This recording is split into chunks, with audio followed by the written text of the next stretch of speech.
The Los Angeles Dodgers have shocked Major League Baseball once again. They have made a splash signing that's going to make a huge difference in the 2025 season, and we get into all that in this edition of Dodgers Digest. Hey, this is Mike Nelson. Make sure to subscribe to the channel. I want to thank the 21% of the ones who are watching these videos who have already hit the sub button, but 78% of you have not subscribed yet. I'm not sure why. You got to subscribe to the best Dodger channel out there. Myself and Brad J, we're bringing you everyday Dodger content like no one else. So make sure to hit the sub button. We got over 6,000 of you Dodger fans already signed up. So make sure to hit the sub button. Let's get right into it.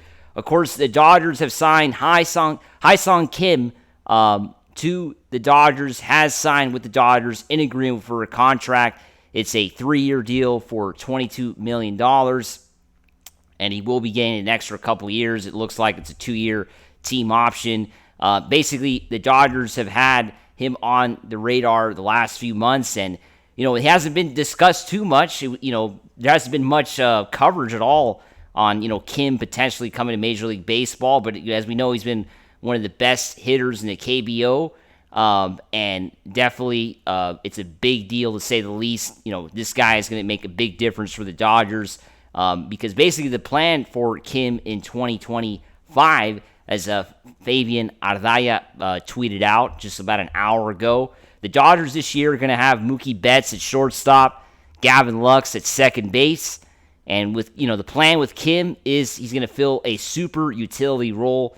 Of course, he's played a lot up the middle in the KBO, so the Dodgers basically bring Kim in as another bat because definitely taking a look at Kim's stats, in the last few seasons. I mean, this guy batted over 300 in the last 4 years in the KBO, which is absolutely great. He doesn't have a lot of home runs are not going to be his thing. This guy just gets on base, right? He's a singles hitter. He can knock runs in, and he could definitely get on base, which is obviously important. The average is absolutely amazing, over 300 in the last 4 years.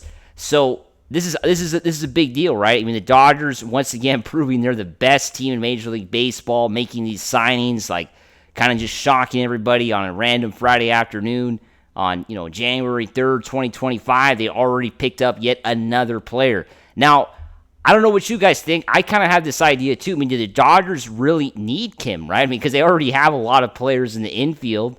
They have players coming up as well, and it's a little bit surprising they decided to get him, but at the same time, I think the Dodgers sign players sometimes just so other teams don't get them, right?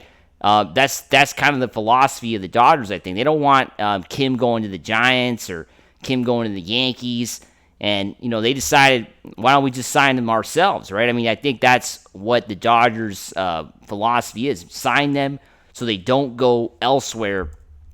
And, Kim is a very young player, right? I mean, he's definitely a player that's going to take time to develop. This is not, his 2025 impact is yet to be seen, right? It's still kind of hard to know how much impact he's going to make in his first year in Major League Baseball. Kind of like how we were on the fence with Yoshinobu Yamamoto, right? I mean, we were unsure of a player that, of course, had done, very well in Japan, how it was going to work out here in the United States, right?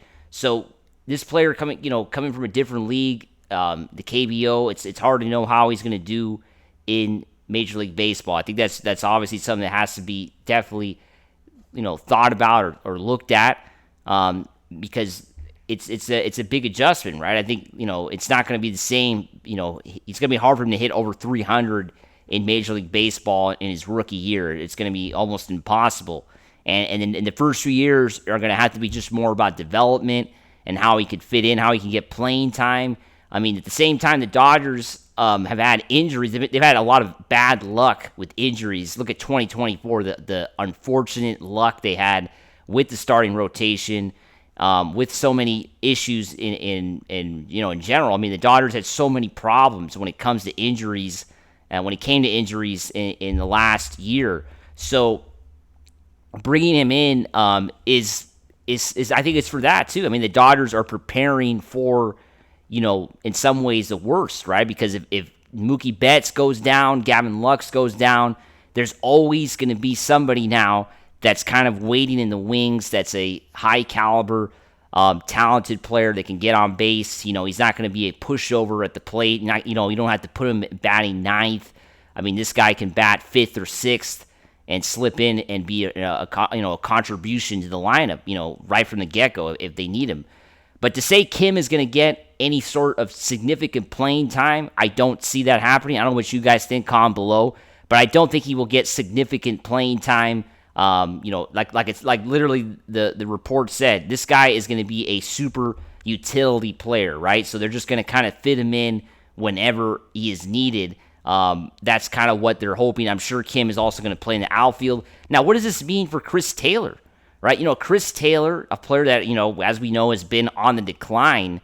Last year he had a rough year, injuries, was not really a important player for the Dodgers in the playoffs. Where does Chris Taylor fit in this? Because is this basically the end of Chris Taylor with the Dodgers, right? I mean, Chris Taylor is a player that's getting paid a lot of money and is not really contributing now offensively, and is not really getting much playing time. And now with Kim joining the team, Kim can kind of take what Taylor was kind of doing, being that utility guy when the Dodgers needed some extra help. So where does he fit in? I mean, you also have James Outman, who is a talented player still with the Dodgers. Can't forget about him. And there's just a lot of question marks now with this signing, who is going out, right? And, what about Kike Hernandez? Is he out then? Is he not coming to LA? I mean, does this kind of confirm that he is not going to be signed with the Dodgers? Kike Hernandez, free agent currently, is not signed with anybody yet. I mean, there's a lot of question marks with this signing, right? The Dodgers are definitely going for a younger player with a big upside. As we know, Kike Hernandez and Chris Taylor are both on the back ends of their careers. I mean, it's sad to say, but they both are, right? I mean, these guys have had awesome careers, have had big moments, won World Series, but at the same time, they're kind of at the decline.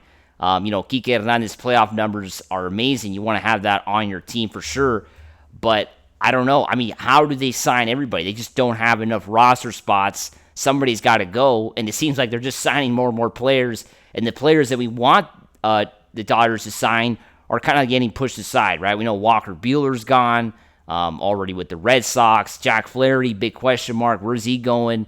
And then Clayton Kershaw, still a free agent, yet to be signed.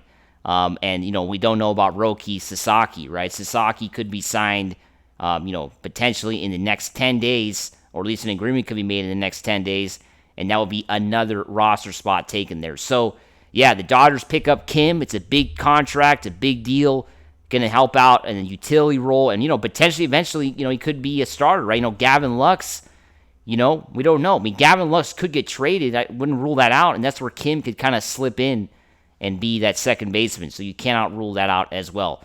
As always, make sure to subscribe, and let's go Dodgers. Woo!